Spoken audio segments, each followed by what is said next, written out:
Ce qui m'a marqué quand je suis arrivé en Côte d'Ivoire et principalement à l'intérieur donc de ces plantations, c'est que l'artisan, le planteur en fait, tout de suite m'a dit, vous savez, Philippe, il faut absolument avoir 3 mètres carrés par arbre pour pouvoir obtenir la qualité que vous souhaitez.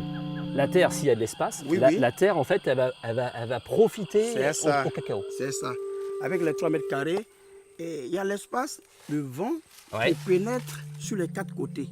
Et quand c'est comme ça... Le vent. Oui, le vent pénètre. Et les pieds du cacaoyer développent... Profite. Ouais, voilà, profite de développer rapidement.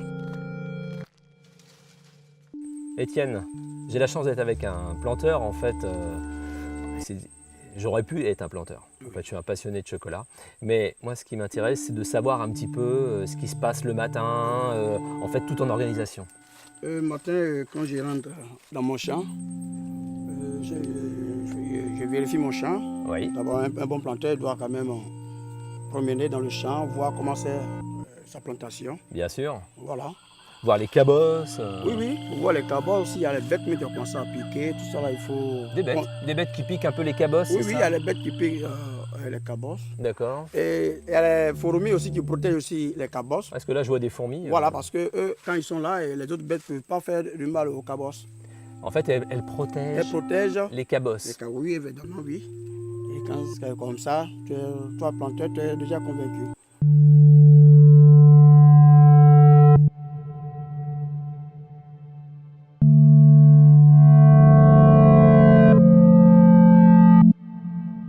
Les formations qu'on donne aux planteurs, on les fait à travers un instrument qu'on appelle le champ-école.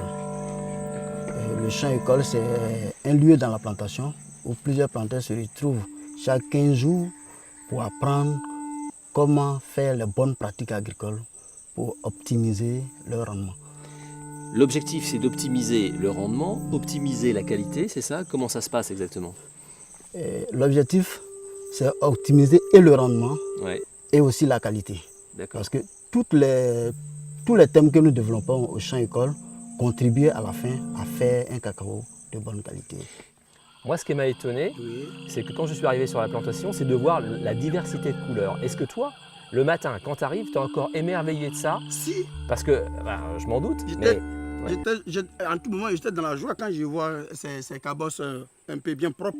Parce qu'à tout moment, je mets mon entretien dedans, je fais tout. Et quand je vois le champ, je suis tellement content, je suis tellement convaincu. Ça me plaît à tout moment. Et c'est mon espoir qui est là.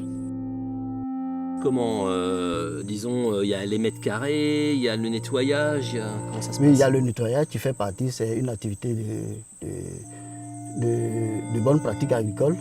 Mais il y a aussi la coupe des gourmands, il y a les récoltes sanitaires parce que c'est des sources d'infestation de la plantation. Il y a aussi comment faire même la récolte et quand il faut récolter la récolte parce que la période de récolte peut jouer sur la qualité. Si on laisse les fèves peut-être trop mûries, si on laisse les cacaos trop mûris, il peut se trouver que les fèves germent dedans. Et donc, en fait, il y a une expertise à chaque étape. À chaque étape, oui. Que tu enseignes dans ce champ-école. Une expertise, comme l'avait dit, à chaque étape, apprécier la maturité, comment le couper, combien de temps, par exemple, ça doit passer à terre lorsqu'on l'a coupé. On leur conseille de ne pas dépasser 5 jours. D'accord. Et puis, il faut maintenant les cabosser. Et ensuite, faire une bonne fermentation parce que c'est un processus très important. Lorsque c'est raté, on n'a pas un bon chocolat.